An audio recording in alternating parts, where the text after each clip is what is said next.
Global Mind, here to interview the fabulous, iconic Girlschool who've been rocking our world for over 38 years. Looking good, ladies. Hey. And you had a nice busy year. You had your 13th album release at the end of last year, didn't you? That's right, yeah. And now you're on tour with the fabulous Saxon Fastways on the Battering Ram. I was going to say Rambling Back, so I was thinking of the festival.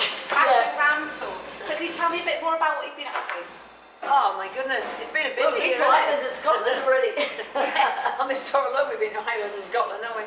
We've been doing a lot, haven't we? Because the album came out and we thought, you know, we've not got many gigs booked, and all of a sudden all these festivals came through, and then we're doing this tour.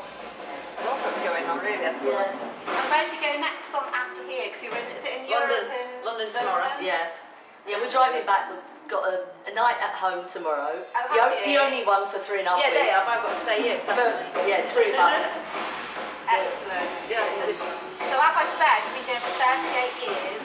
Now you, Enid, were there right at the beginning. Yeah. Painted Lady, is that correct? That's right. Yes, She's only 1975. 39 as well. How did you do that? Yeah. And Jax, you came in 2000, 1999, 2000. 99, but we didn't do a first gig until 2000. That's when the thing came out. Okay, right. So Okay, no, I got lost in 1999. But we started literally gigging in 2000, but I was rehearsing with Kim and that. Right, okay. So when you started out, Enid, would you call yourself a punk or a rock band? And what were both of your early influences? Well, when we started out, we were a rock covers band. Right. But I mean, we were literally 14, 15, well, yeah, 15. Yeah, 15. 15. And In pubs? in pubs, yeah. Yeah, we had a whole page in the Daily Mail and it said, bass player down to half pint of Guinness. And police were around the following week. Such rebels. So it was Naughty girl. Really? It's disgusting, isn't it? And now we're down to peppermint tea. Yeah.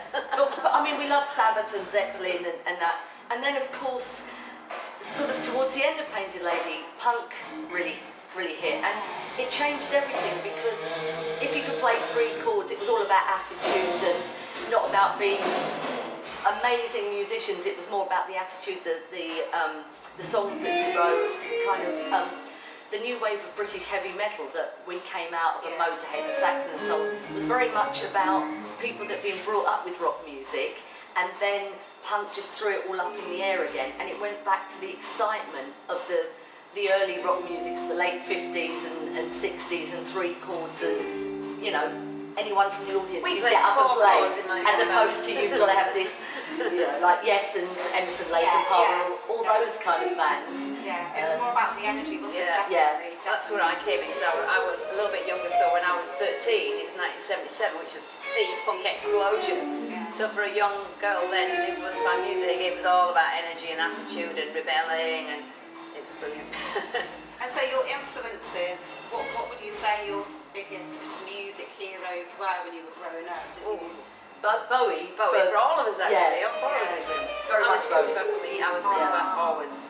I like the Ruts and Ramones and Skids and, you know, The Killing Joke, bands like that, Bauhaus and The Cult and bands like that. So sort of more punky, the rocky as well, you know. So more of the Sabbath, Zeppelin. more than the glammy rock side, maybe. They could. No, David I think Bowie was glam. But he kind of goes over a lot of things, doesn't he? Same as Alice Cooper, he was considered glam and everything, wasn't he, really?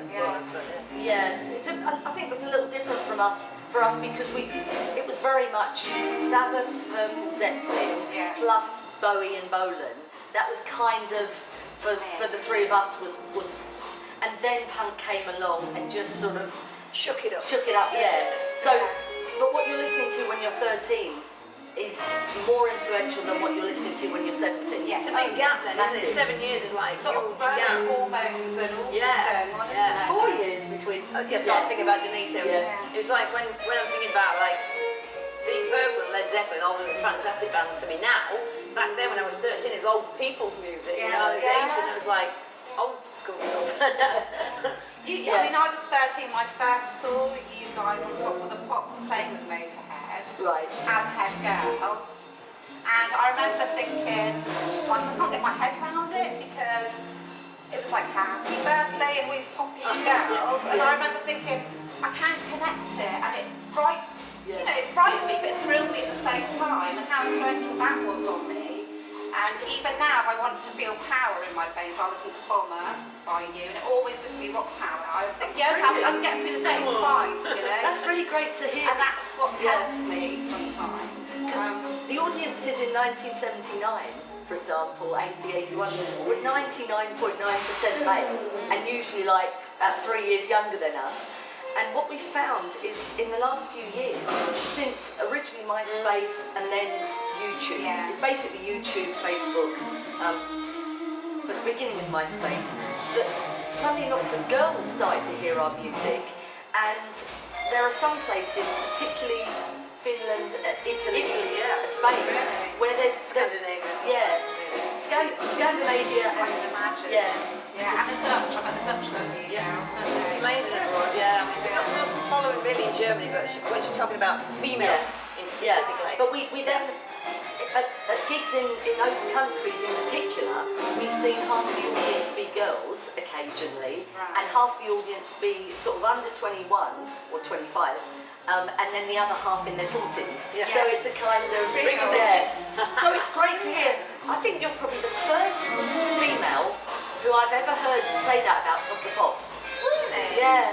Because we don't get to speak to the people that saw us on Top of the Pops. Only the ones that came to the gigs at that time. Unless they're watching Dave or Top of the Pops too. It was a massive impact because it was like I say, it was scary and thrilling at the same time. I couldn't get my head around it. You know, it was strange, but obviously it's been very influential because I'm a bullshit. There you go. I know you have many things to enjoy outside of Girlschool, so you have your astronomy, and you have your badminton and your meditation still. I know Kim saves rabbits. I'm heavily into gardening. Basically, we've become hippies. I grow vegetables and boring hippies. I would bought some seeds because I actually do. Most of my clients are gardening companies, my PR work. But I'll send you some stuff. Anyway, but how does that help you creatively with your music writing, do you think? Do you think what you do outside helps you? Oh yeah. Everything you do in life helps you in your songwriting because you're writing about experience, really, aren't you? And for meditation, I just got a whole new calmness. I love it. I really do love it. And I suppose I write a lot more music now because I'm in 2 different bands, so it's kind of cool, get an outlet in 2 ways. I used to do loads of yoga when I was about 20, and I've sort of done it on and off over the years, but now I've got big gardens, so that keeps me going. But the others would all be going out drinking, and I've been doing yoga. I started doing yoga for the last year, and it's been brilliant for me. I'm a bit busy in my head, I'm a bit hyper, but I've enjoyed meditation.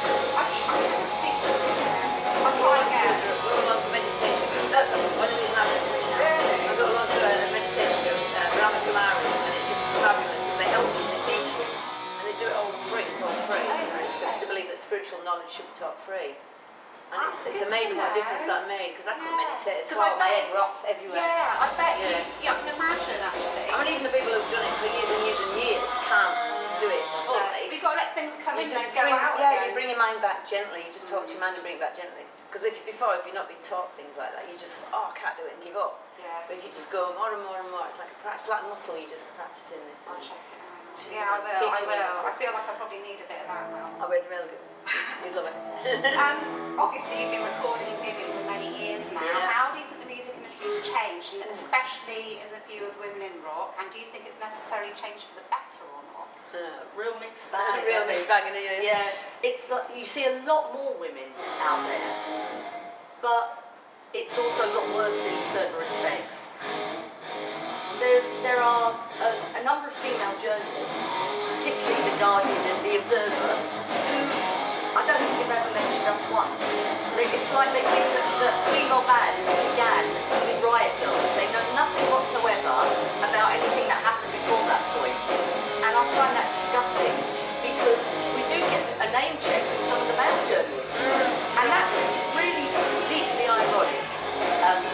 And then there was this thing last year about females headlining festivals.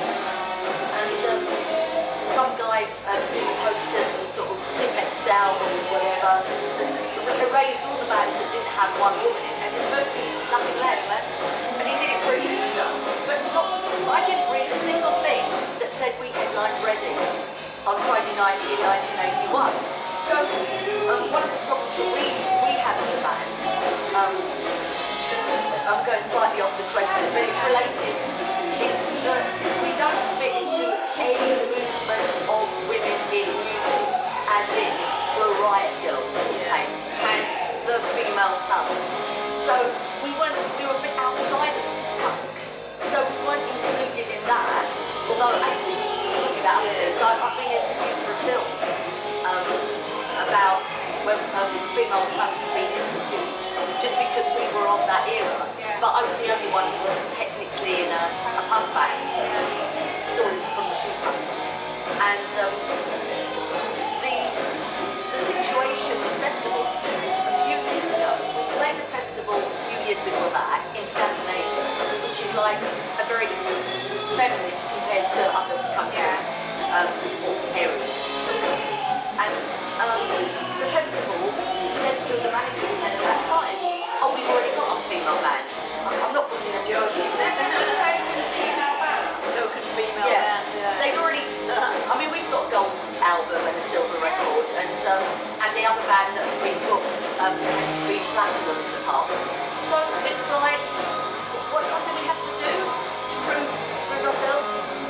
It's shocking because it usually be so celebrated because you're the longest running female rock band. Absolutely. Don't worry, I'll be shouting. Never split up. 38 years solid. Talking of female, well, we've got the odd female bands, but there's a lot of tribute girl bands, like Led Zeppelin and Miss Caliber and all that. Do you think it's time for a boy tribute girl? That'd be cool, wouldn't it? Yeah, I'd love to see that. That'd be really cool, yeah. I once got asked to join a tribute band. It was a girls' school. This is before I joined the band. I was playing in a covers band. This guy goes, "Oh, you'd be perfect for my girls' school cover band." I'd literally joined about a week before. It's like 1999. It's like I was mental. And actually, the wages were better. Yeah, probably. Like, well, man, tribute band. You just had your 13th album you released last year. How do you go about your songwriting? Does it start with a riff? Oh, Does it varies. Yeah. Do you want to write each song? Or? It varies a huge amount, and it's also varied at different times during the band. Yeah. But what we've done, Because we don't live together now, so we're near each other. yeah, what we've tended to do is because Jackie's like got a little studio, so she'll quite often put down some riffs and ideas, and then Kim will pick a couple that she will then write into a song, and then I'll pick a couple and do the same thing. That's something we've done a bit on Yeah, and it seems the to last work few albums.